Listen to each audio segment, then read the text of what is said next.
इतना श्रम किया, सब कुछ व्यर्थ चला गया। कद्रू, कद्रू मेरी बात सुनो।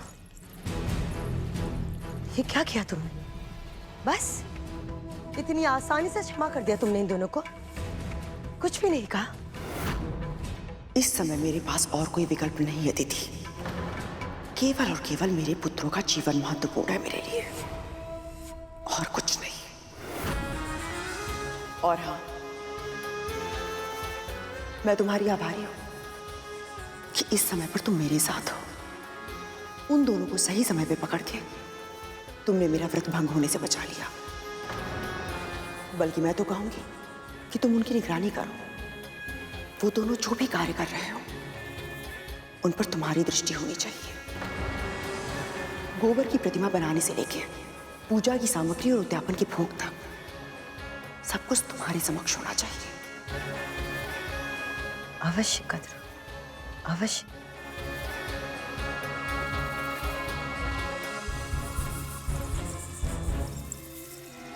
अब सारी जिम्मेदारी मेरी है, तो अब ना ये अनुष्ठान होगा और ना ही ये पूजा होगी। और मैं ये निश्चित करूंगी कि इस सब का दोष गरुड़ पे ही जाए।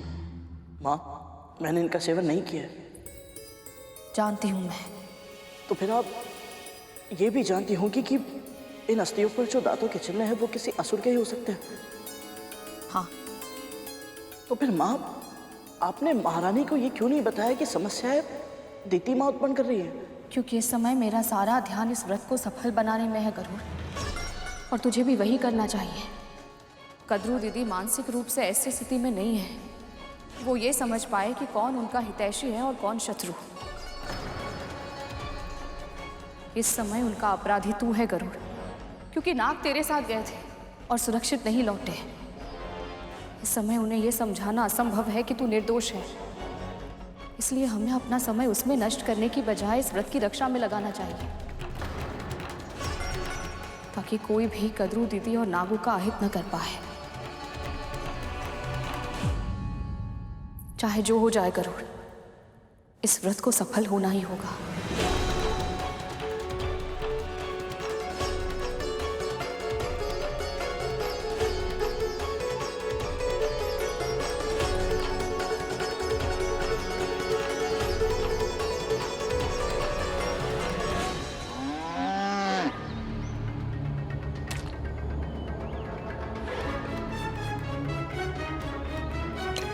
अब इसे भी करने में वर्ष लगाओगी क्या? शीघ्र करो, कद्रू स्नान करके आती होगी। माँ, कितनी दुर्गंध आ रही है। आपकी योजना क्या है? कल आपने मुर्गी उठवाई, आज आप गोबर उठवा रही हैं। अरे आप यहाँ गरुड़ के प्राण लेने आई थी या मुझे दंड देने? तुम्हारे प्राण बस रहे थे ना गरुड़ में, तुम ही लेके आए थे सूचना, तुमने ही मुझे उकसाया है ना। अब मैं जैसा कह रही हूँ उसे चुपचाप करो। राहु, कोई आ रहा है। तुम जाओ यहाँ से, जाओ।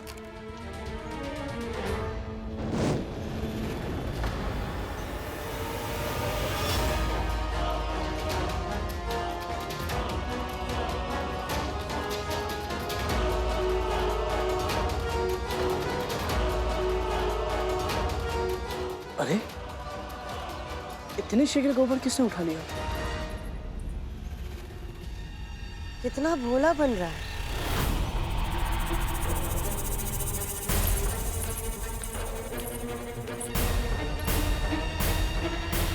क्या हुआ दीदी? वही जो तुम्हारे साथ होता आया है, धोखा। फिर से धोखा किया है इन लोगों ने। अवश्य इसने और इसकी माँ ने ये सारा गोबर हटा दिया, और ये अब कह रहा है गोबर कहाँ चला गया। देखो। क्या? गोबर नहीं है तो मूर्ति कैसे बनेगी?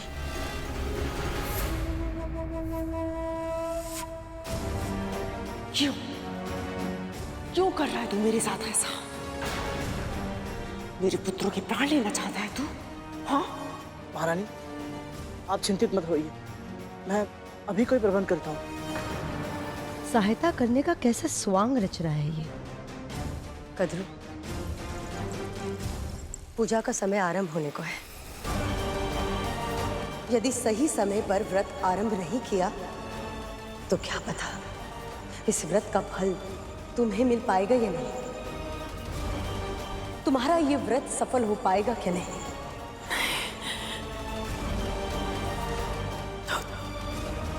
तो फिर मेरा व्रत। हे गौ माता, आप जानती हैं मैं निर्दोष हूँ।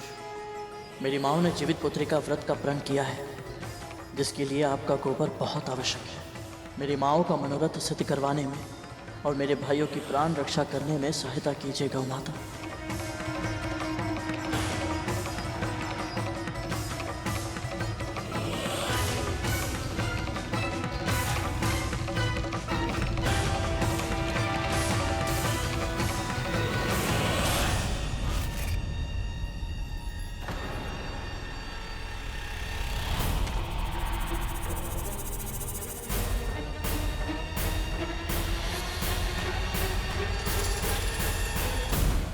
हे गौ माता, आपने मेरी प्रार्थना सुन ली।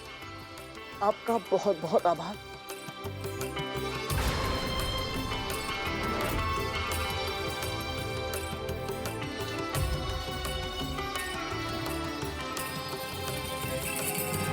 ठहरो दीदी, जब तक मेरा व्रत सफल नहीं होता तुम्हें हर कार्य पर अपनी पैनी दृष्टि रखनी होगी,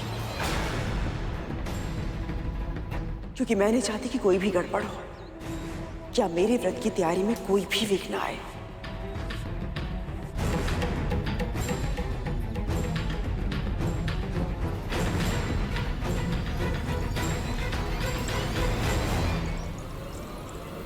मैं गरुड़ को इस प्रकार मेरी योजना विफल करने नहीं दे सकती। मुझे कोई अंतर नहीं पड़ता यदि ये आपका षड्यंत्र था या नहीं। मैं अपना ध्यान तो केवल इस व्रत को सफल बनाने पर लगाना चाहता हूँ, ताकि मेरे नाग भाई स्वस्थ हो सके।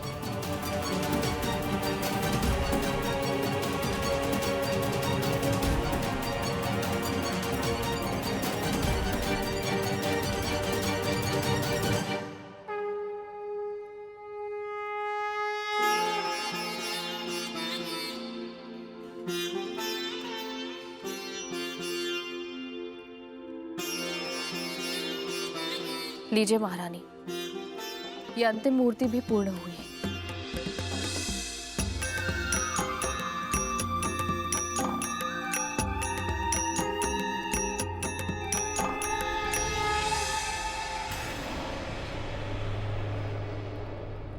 अद्भुत।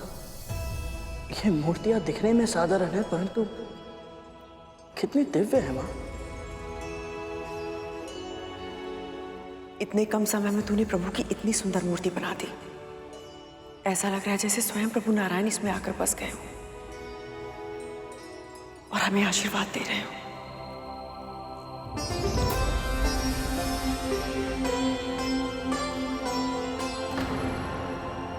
ये तो आपके मन के अच्छे भाव हैं दीदी, और सच कहूं तो जिस तरह से आपने स्वयं को इस व्रत के लिए तैयार किया है, उसे देखने के बाद मुझे कोई शंका नहीं है कि हम दोनों का ये व्रत अवश्य ही सफल होगा और आपके घायल पुत्र शीघ्र ही स्वस्थ हो जाएंगे।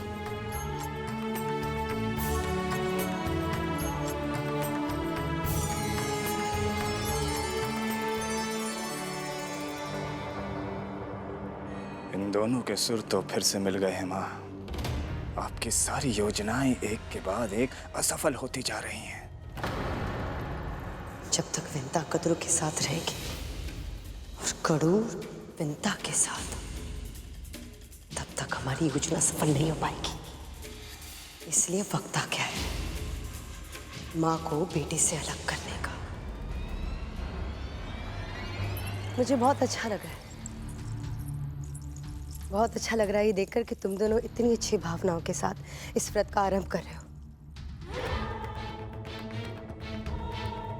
पर अभी बहुत कुछ करना शेष है। अभी तो पूरा दिन व्रत भी रखना है। और पूजा का भोग भी बनाना है, और कल व्रत खोलने के लिए मरु का आटा और नोनी का साग भी तो लेकर आना है। पर ये दोनों वस्तुएं इतनी आसानी से नहीं मिलती।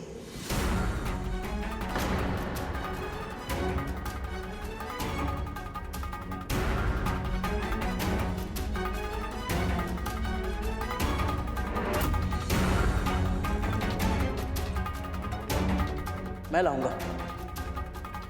मुझे बताइए ये दोनों वस्तुएं कहाँ मिलेंगी? कोई आवश्यकता नहीं है गरुड़। हमारे भाइयों की प्राण संकट में है। मैं और तक्षक भैया स्वयं जाएंगे। तुम दोनों लेकर आओगे? अगर तुम दोनों चले जाओगे तो तुम्हारे भाइयों का ध्यान कौन रखेगा? और वैसे भी तुम दोनों में से किसी एक का तुम्हारी माँ के पास रहना आवश्यक है। तभी तो शांति से पूजा में ध्यान केंद्रित कर पाएगी। कालिया, दीदी सही कह रही है।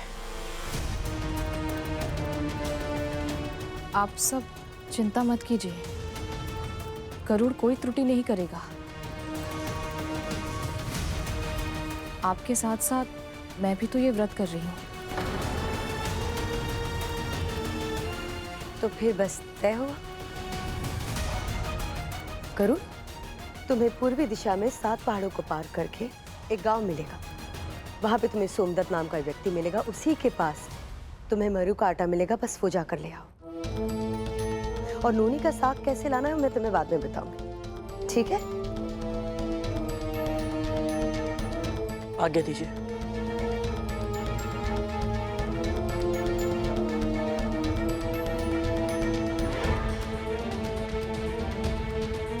विंता, तुम अपनी कुटिया में जाओ, क्योंकि मैं नहीं चाहती कि तू उसके पास रहे और उसकी शांति में बाधा डाले। पर भोग? भोग भोग मैं बना लूंगी।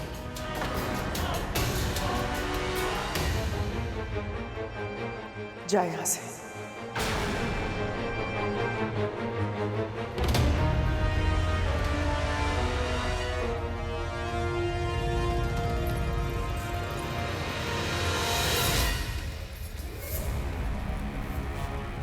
ये क्या कर रही हो?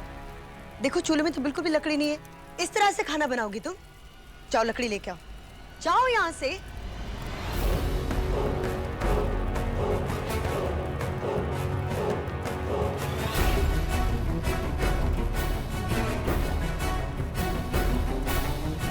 माँ, ये सब आप क्यों कर रही हैं? माँ, विंता से करवाइए ना।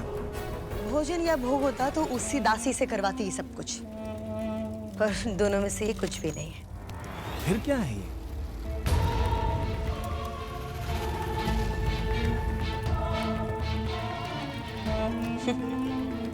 प्रलोभन है ये, विशेष जड़ी बूटी है। इसे मैं इस व्यंजन में मिला रही हूं। इसकी सुगंध से तो स्वयं देवता भी अपने आप को रोक नहीं पाते। तो सोचो कद्रू का क्या होगा? कद्रू तो वैसे भी अपने लोभ को नियंत्रित करने में सक्षम नहीं है। तो सोचो जब इस खाने की सुगंध आएगी तो फिर वो कैसे खींची चली आएगी। बिल्कुल वैसे ही जैसे बीन बजाते नाक खींचे चले आते हैं।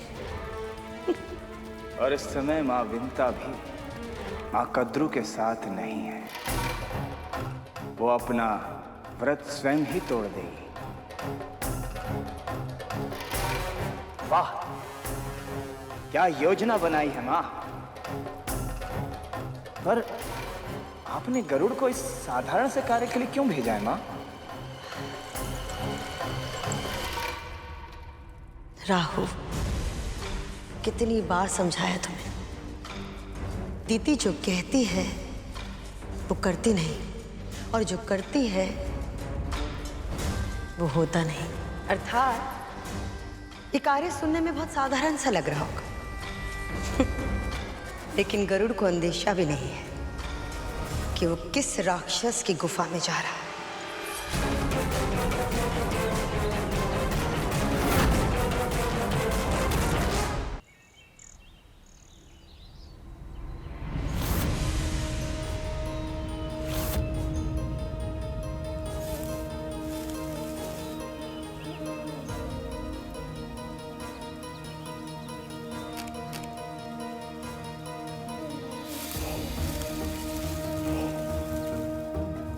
विचित्र सी शांति है हर ओर, पर क्यों?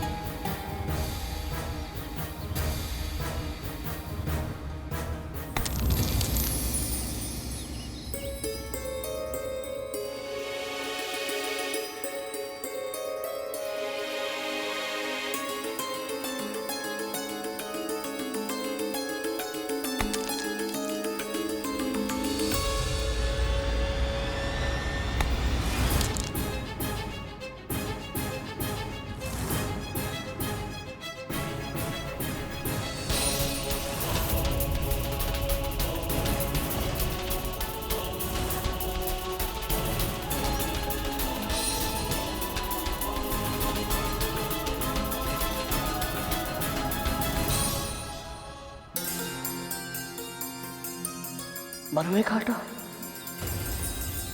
आटा तो सामने ही है, परंतु बिना आज्ञा के कैसे ले जाऊं? ये तो चोरी होगी।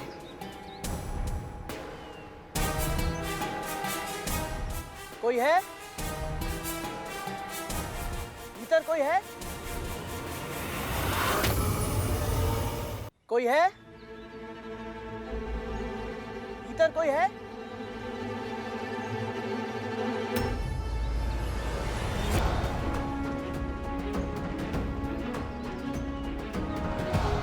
यहाँ क्यों आए हो? मैं गरुड़ हूँ बहन। मेरी माँ ने जीवित पुत्री का व्रत रखा है, जिसके उद्यापन के लिए मैं सोमदत्त जी से ये मरुए का आटा लेने आया था। ले जाओ, जो चाहिए ले जाओ।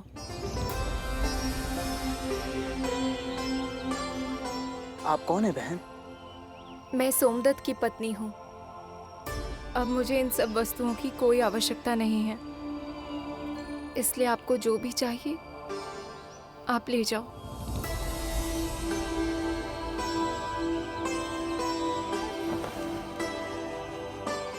इनका कोई निजी कारण होगा, मुझे अधिक पूछताछ नहीं करनी चाहिए। वैसे भी सूर्यास्त से पहले वापस भी तो पहुंचना है। आपका बहुत बहुत धन्यवाद।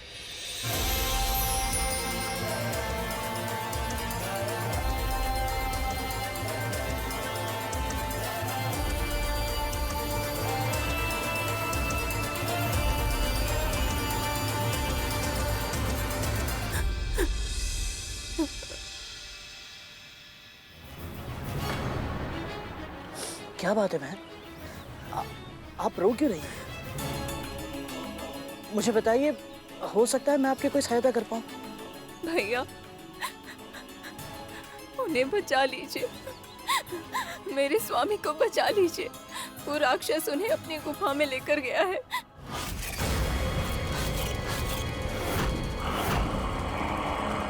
कौन सा राक्षस? और ये गुफा कहाँ है? पीछे वाली पहाड़ी पे एक काली गुफा है भैया। उस गुफा में एक भयानक राक्षस रहता है। जब भी वो बाहर निकलता है, किसी न किसी को घसीट के अपने साथ अंदर ले जाता है। फिर वो मानव कभी नहीं निकलता।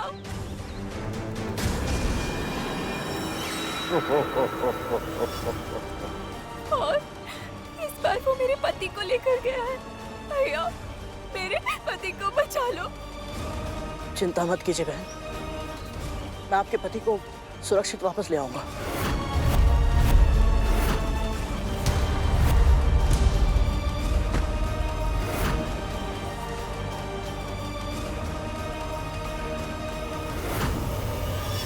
छोड़ दो मुझे, छोड़ दो, छोड़ दो मुझे, छोड़ दो।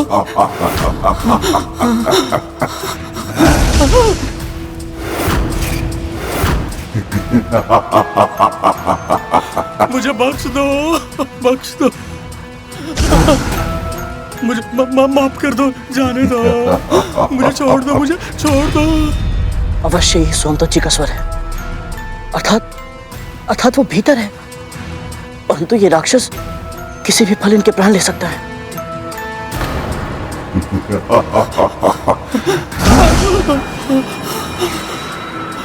छोड़ दो मुझे, मैं हाथ जोड़ता हूँ, मत खाओ मुझे, छोड़ दो। दुष्ट राक्षस निर्बल को सताकर बड़ा वीर बन रहा है। यदि साहस है तो बाहर आ और मुझे हरा के दिखा।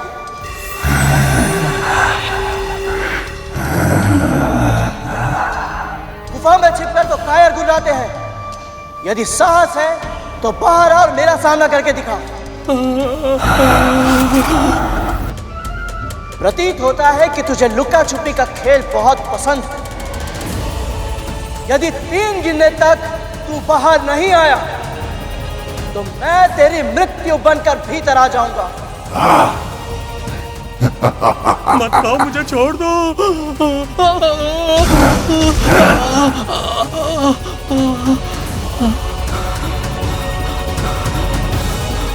एक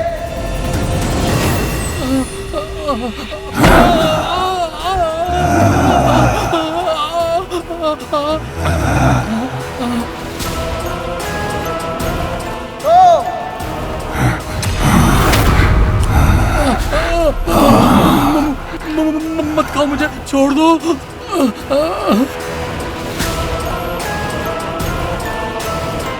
तीन नहीं मुझे।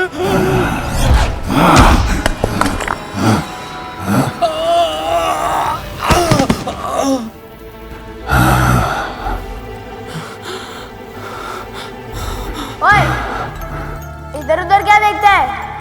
मैं यहाँ हूँ।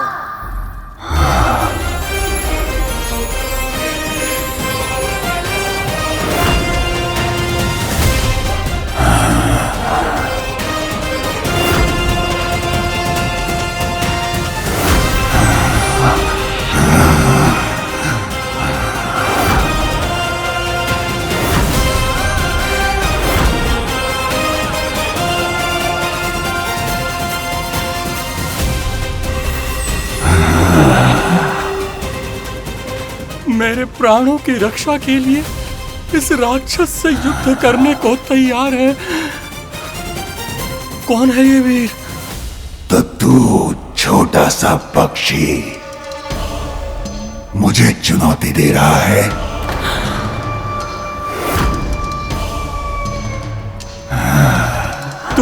तुम सचमुच बहुत छोटे हो।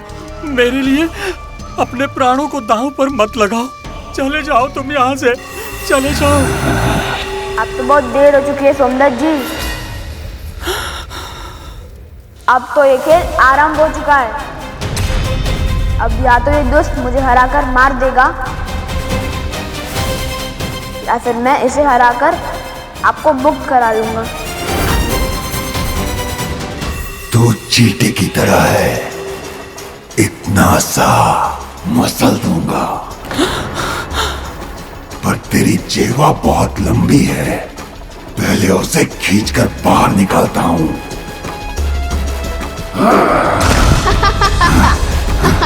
आजा।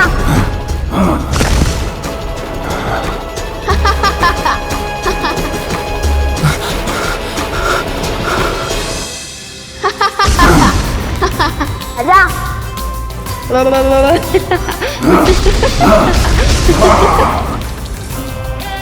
तुम तो सचमुच इस राक्षस को खेल खिला रहे हो। हे ईश्वर, आपका बहुत बहुत धन्यवाद। आपने मेरी रक्षा के लिए अपने इस नन्हे दूत को भेजा।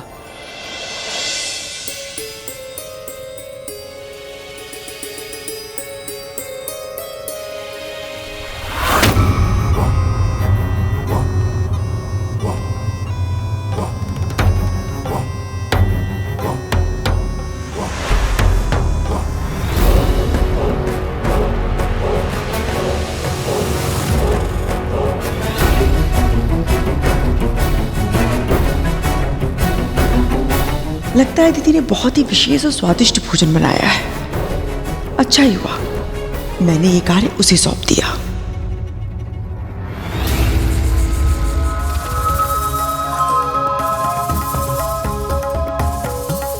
पर ऐसा भी क्या बनाया है कि उसकी सुगंध यहां तक आ रही है?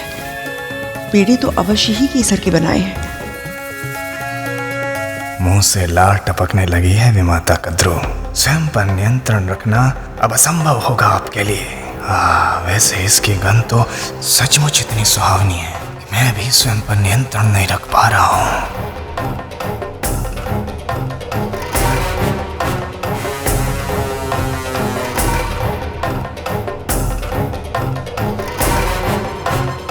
भले ही अभी चख नहीं सकती, पर एक बार जाकर देख तो सकती हूँ ना।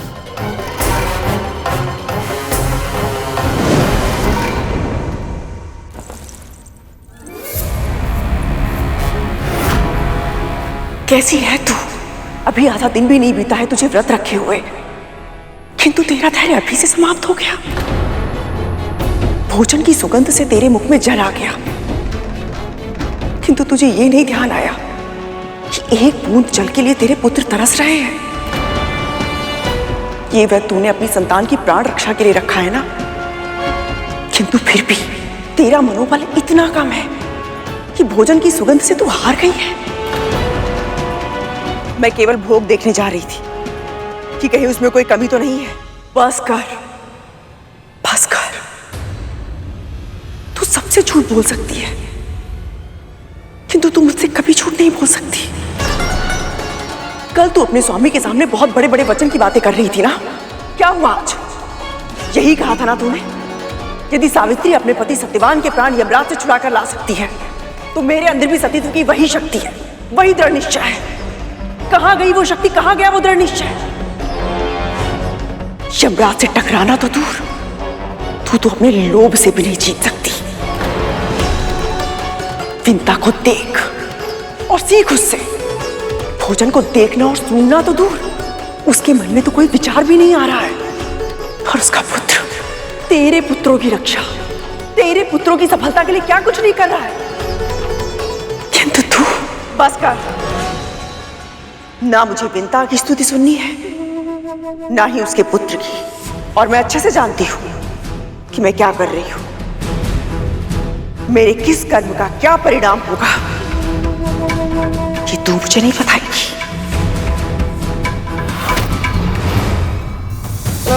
आजा आजा आजा आजा।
अब ये खेल ज्यादा देर नहीं चलेगा।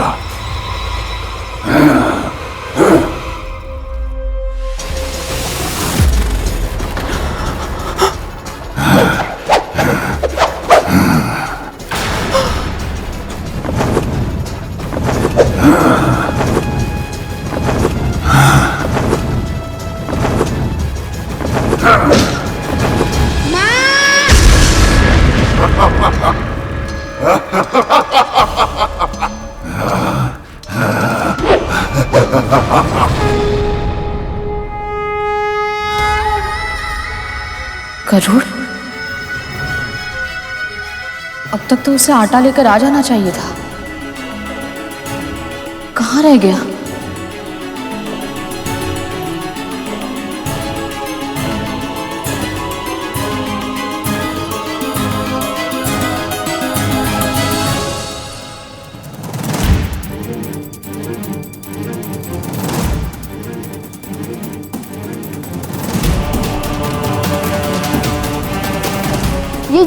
बहुत लंबी खींच गई। कैसे रोको इस राक्षस को? इस पे तो कोई प्रहार का वार भी नहीं हो रहा।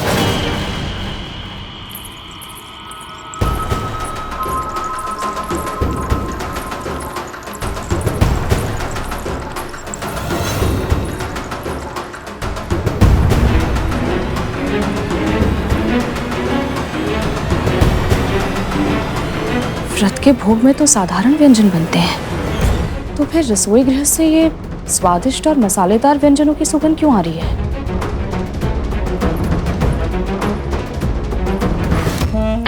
अब कद्रू अपने लोभ से हारेगी और उसके पुत्र अपने प्राणों से।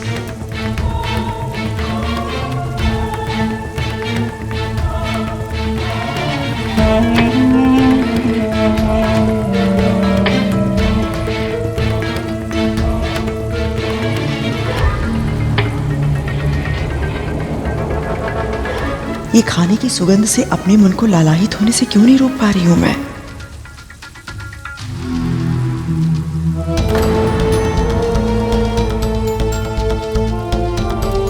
जीवित पुत्रिका के व्रत का जीवन बस इतना ही था। अब अवश्य टूटेगा ये व्रत।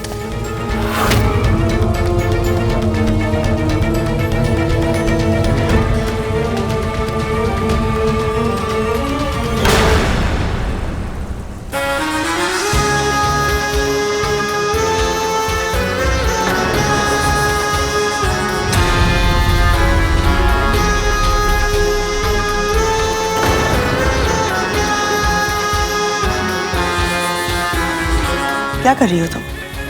कद्रू, मैं तो व्रत का भोजन बना रही हूँ। व्रत के भोजन में इतने मसाले कब से प्रयोग होने लगे?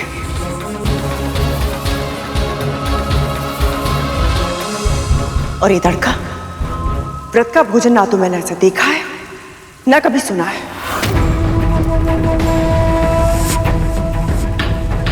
कद्रू, मुझे भी पता है कि तुम ये सब नहीं खा सकती हो। ये तो तुम्हारे पुत्रों। मेरे पुत्रों को ढाल बनाकर तलवार मत चलाओ दीदी।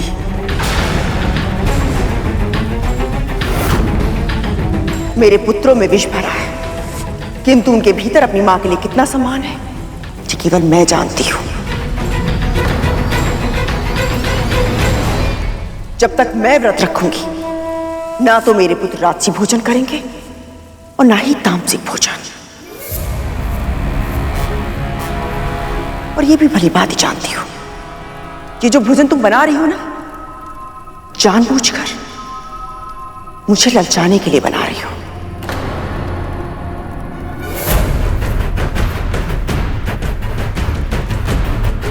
कद्रू की इच्छा शक्ति इतनी दुर्बल नहीं है।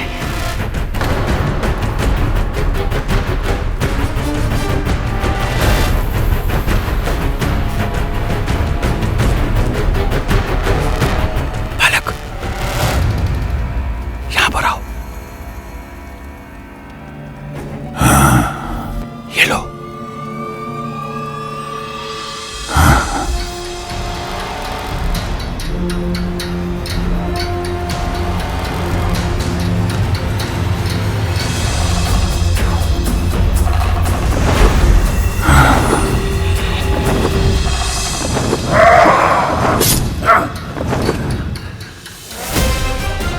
छोटा होकर भी इतनी शक्ति कि मेरा वार रोककर मुझे पीछे धकेल दिया। इस बालक में अद्भुत कौशल है, पर यह राक्षस भी विकट है। कैसे बचेंगे हम दोनों के प्राण? कितनी बार मैंने इसके तन पर आघात किया, परंतु हर बार इसके घाव पल भर में ही भर जाते। कैसे विजय प्राप्त करूं इस पर? चलो। कद्रू, क्या कर रही हो तुम? मेरी बात तो सुनो। क्या?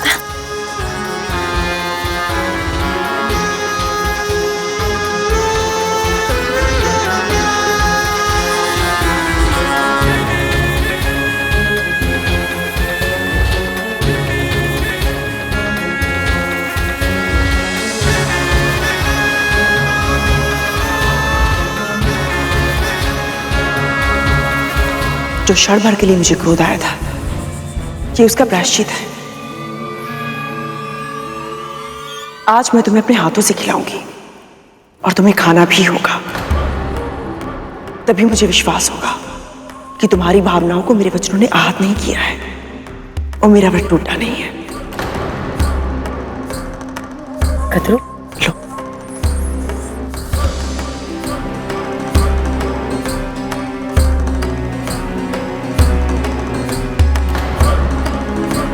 पुत्र, तुम्हें भी भूख लगी होगी ना? मैं तुम्हारी थाली लगा दूं?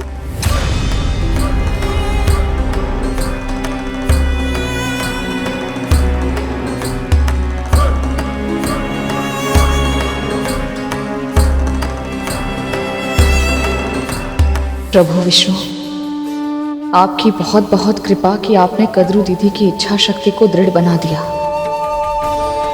पर अब मुझे सतर्क रहना होगा ताकि दीदी फिर से ऐसा कोई प्रयत्न ना कर पाए।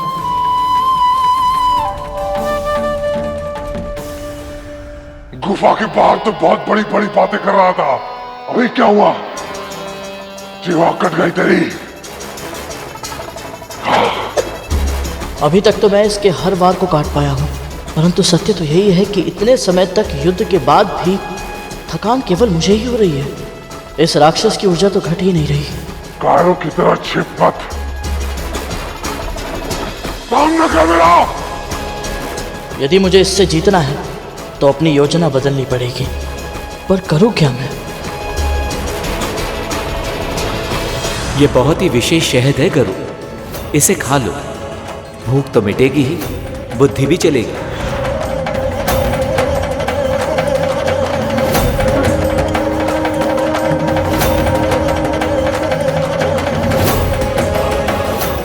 आज तो माँ का व्रत है, उन्होंने पूरे दिन कुछ नहीं खाया, तो फिर मैं ये कैसे पी सकता हूँ?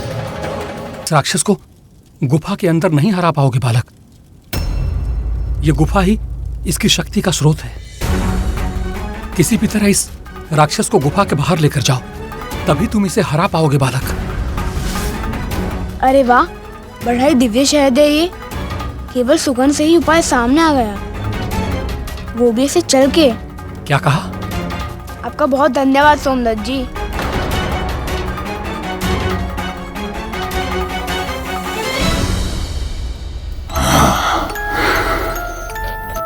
आजा आजा।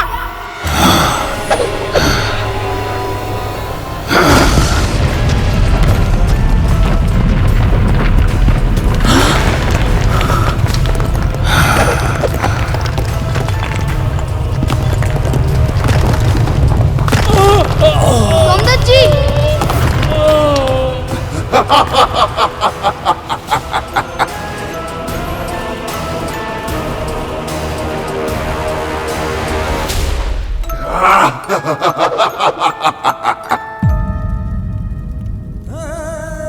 आपकी पत्नी को बहन के घर पुकारा था मैंने और वचन दिया था कि आपको सुरक्षित लेकर आऊंगा, पर अब मैं अपना वचन कैसे पूरा कर पाऊंगा? और माँ के लिए आटा भी तो ले जाना है। अब इसकी आज्ञा मैं किससे लूंगा?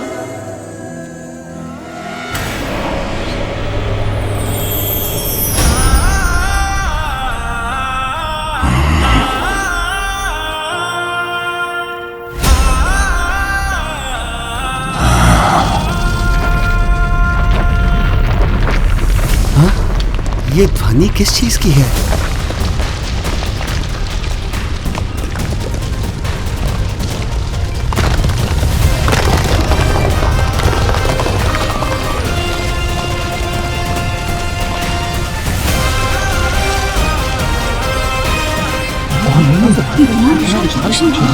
मैंने तो कभी नहीं देखा इतना विशाल।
तो मुझे।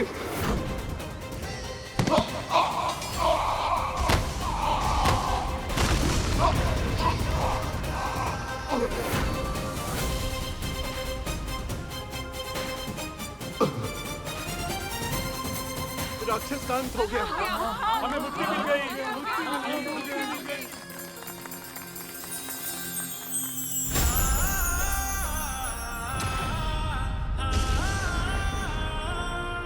भगवान ने हमारी प्रार्थना सुन ली। हाँ, भगवान ने हमारी प्रार्थना सुन ली। भगवान स्वयं दूत बनकर आए हैं, वो देखिए।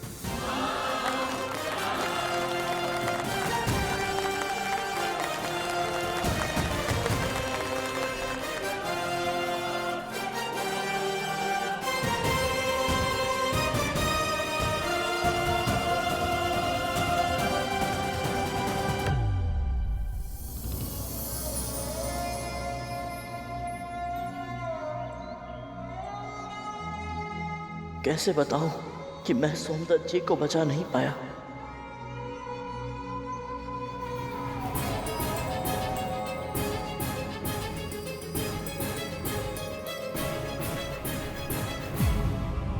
स्वामी,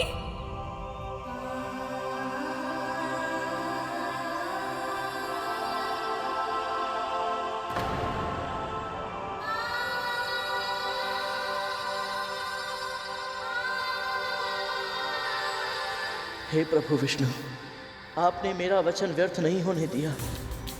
आपकी असीम कृपा है मुझ पर। इस समय मैं जीवित हूं तो केवल आपके कारण। यदि मैं आपके किसी काम आ सकूं तो मुझे बहुत प्रसन्नता होगी। एक कार्य है जो केवल आप ही कर सकते हैं सोमदत्त जी। हाँ हाँ। मेरी माँ और विमाता ने जीवित पुत्री का व्रत रखा है। यदि आप उसके लिए मुझे मरुए का आटा देते तो। बस इतनी सी बात। जाओ लेकर आओ जल्दी।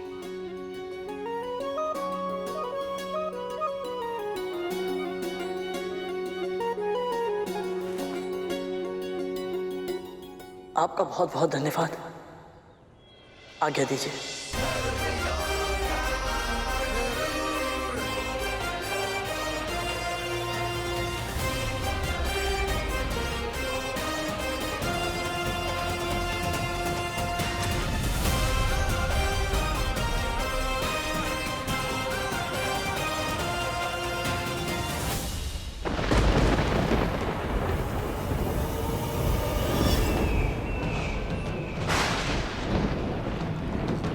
इस परछाई को देखकर मुझे पुनः भय का आभास क्यों हो रहा है?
ये तो यमदूत है, तो इनका आभास हो रहा था मुझे।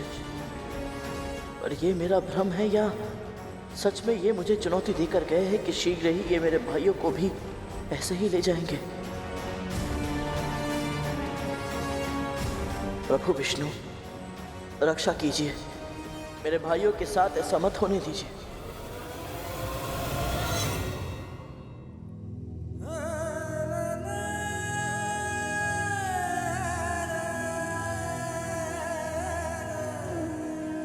इनका स्वास्थ्य तो बिगड़ता ही जा रहा है भैया। आपको क्या लगता है मां का व्रत सफल होगा? तू कल्पना भी नहीं कर सकता कालिया कि एक बड़े भाई को कितना कष्ट होता है जब उसे अपने छोटे भाई को ये कहना पड़े कि जो तू प्रश्न पूछ रहा है उसके उत्तर नहीं है मेरे पास। यही सत्य है।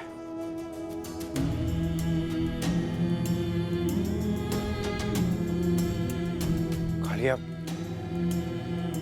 मैंने माँ को ये व्रत करता हुआ आज तक कभी नहीं देखा। मैं नहीं जानता कि कल क्या होगा।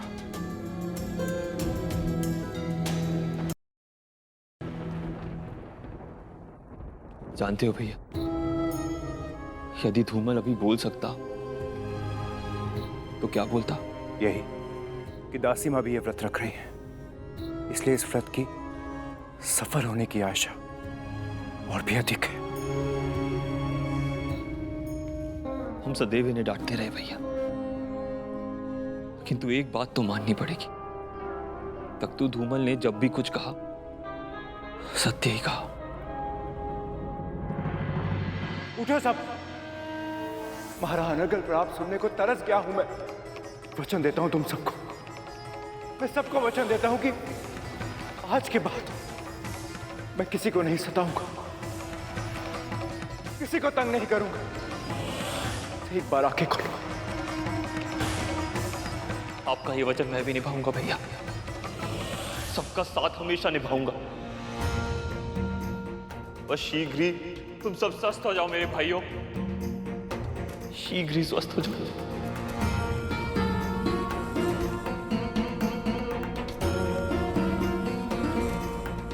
इन दोनों के मन में पीड़ा का ऐसा बवंडर उठ रहा है, तो कदरू दीदी किस दशा में होंगी?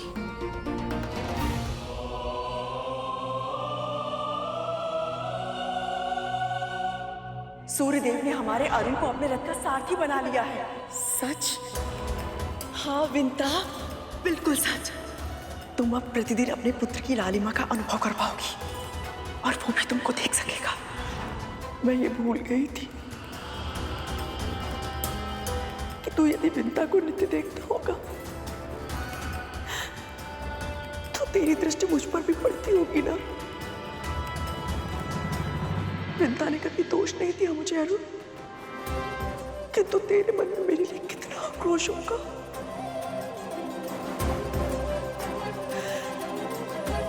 आज अपने पुत्रों की पीड़ा का अनुभव हुआ तो ना जाने क्यों मुझे तेरा स्मरण आया।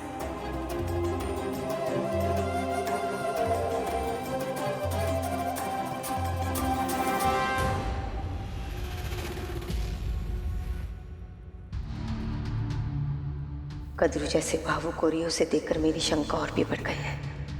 यदि इसका और विंता का व्रत सफल हो गया तो कहीं ऐसा ना हो कि ये दोनों फिर से एक हो जाए, क्योंकि ऐसा हुआ तो इसका परिणाम बहुत घातक होगा।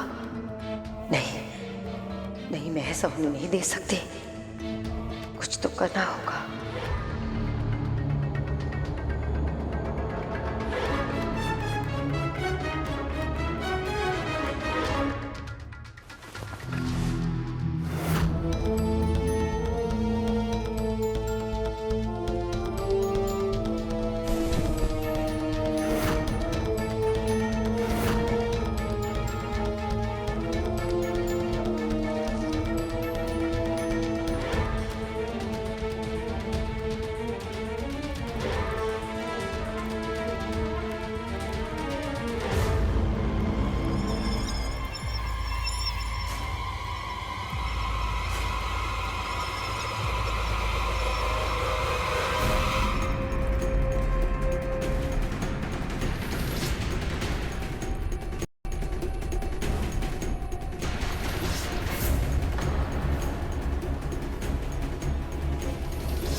धुआं कहां से आ रहा है?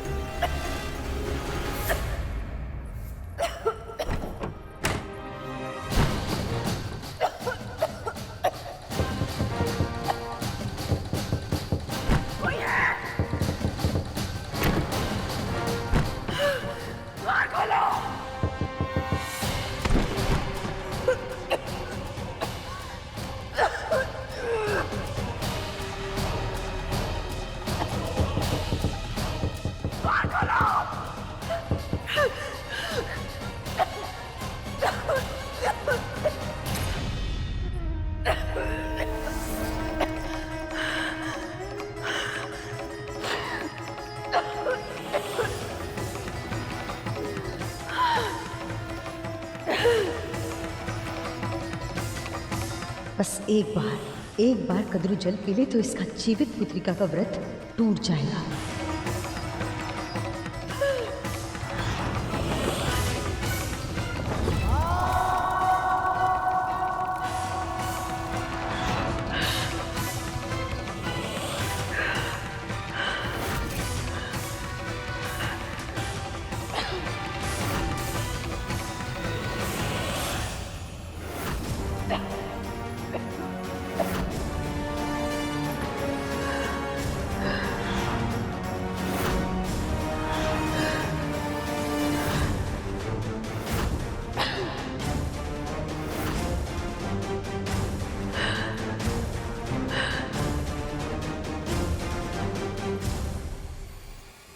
अब टूटेगा कद्रू का ये व्रत।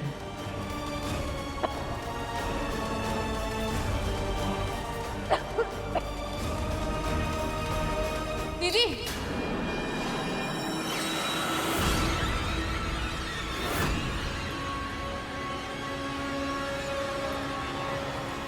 ये क्या कर रही हैं आप? दीदी,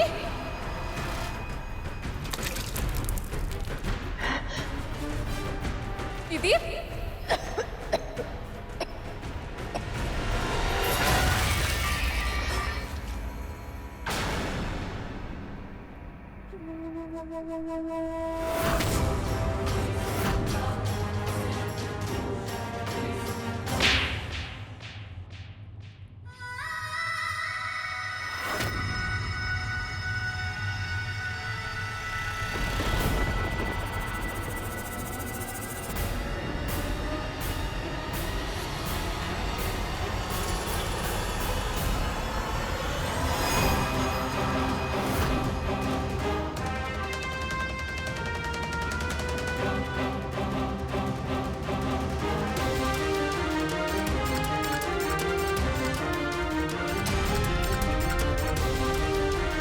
मुझे क्षमा कर दीजिए दीदी। मैं तो बस आपको निर्जला व्रत तोड़ने से रोकने का प्रयास कर रही थी। यदि आपने ये जल पी लिया होता तो आपके पुत्र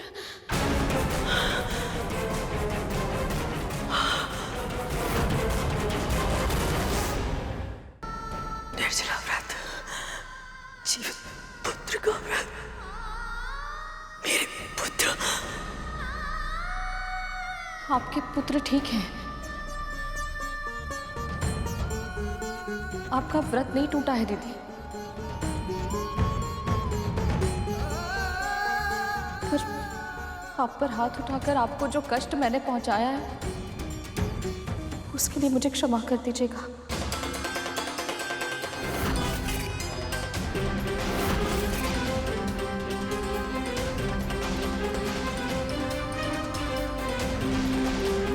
दासी माँ, इतना दुस्साहस!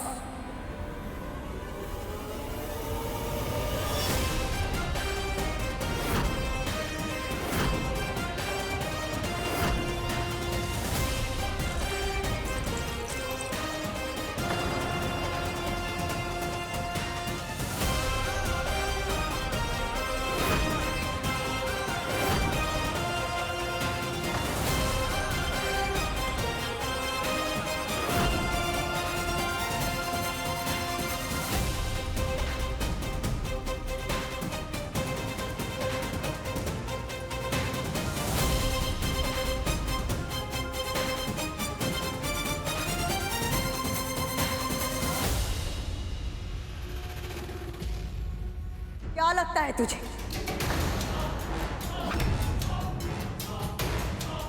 तेरे घूरने से ये दोनों शांत हो जाएंगे? भय से दुपक कर छुप जाएंगे, वो भी तब जब तेरी माँ ने एक दासी की मर्यादा को भंग किया है। अपनी स्वामिनी को, इनकी माँ को थप्पड़ मारा है इसने। बस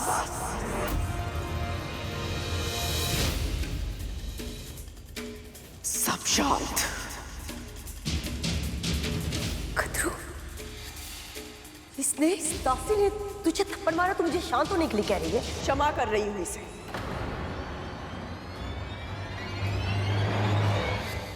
इसने मेरा व्रत टूटने से बचाया है।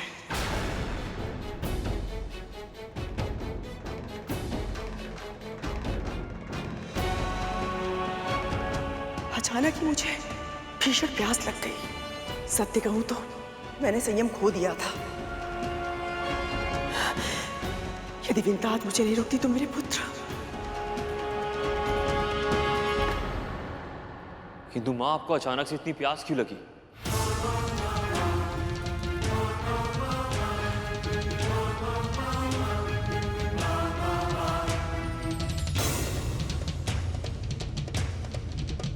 इतना शीघ्र कहाँ चला गया? क्या माँ? धुआं। इस कक्ष में अचानक से इतना धुआं भर गया था कि मेरा सांस लेना भी असंभव हो गया था।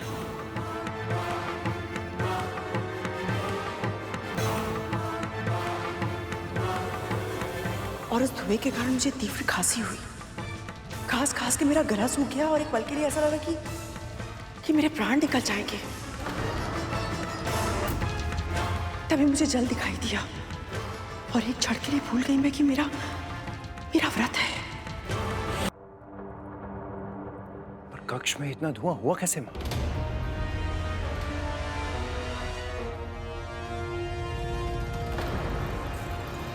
जो हुआ सो हुआ। अब हम अतीत की चिंता करेंगे तो भविष्य पीछे छूट जाएगा। हमें ये सोचना है कि हमें आगे करना क्या है। या सूर्यास्त होने को है और भोग की सामग्री का कुछ अता पता नहीं। क्षमा कीजिए, मुझे आने में विलंब हो गया। यह आटा लाने में सोमदत्त जी की आज्ञा आवश्यक थी और ये कार्य इतना सरल नहीं था। यह आटा ले आया, एक बार फिर हमारे ही जाल में असफल कर दिया इसने हमें। आटा लाना आसान नहीं था, ऐसा क्यों कहा इसने? आसान तो नोनी का साग भी लाना नहीं होगा, किंतु लाना पड़ेगा अंधकार होने से पहले। मैं लाऊंगा महारानी। बस बताइए मुझे कहाँ मिलेगा नोनी का साग?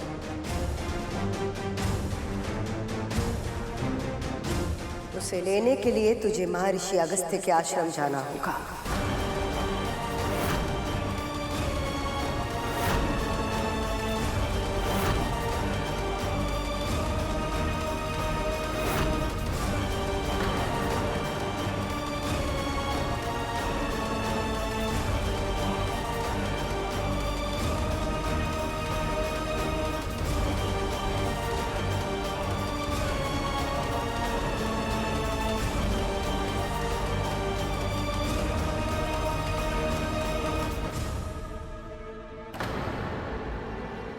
क्या बात है दीदी माँ?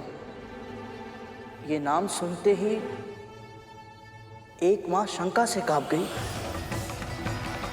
और एक माँ के हाथ श्रद्धा से जुड़ गए।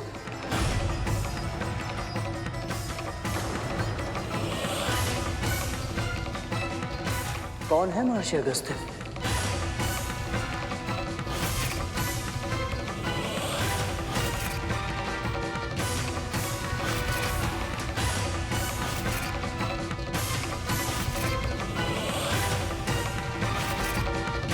गरुड़ को ज्ञात नहीं कि ऋषि अगस्त्य कितने तेजस्वी ऋषि हैं। यदि उन्होंने इसकी परीक्षा लेनी चाहिए तो ये बहुत बड़ी मुसीबत में फंस सकता है।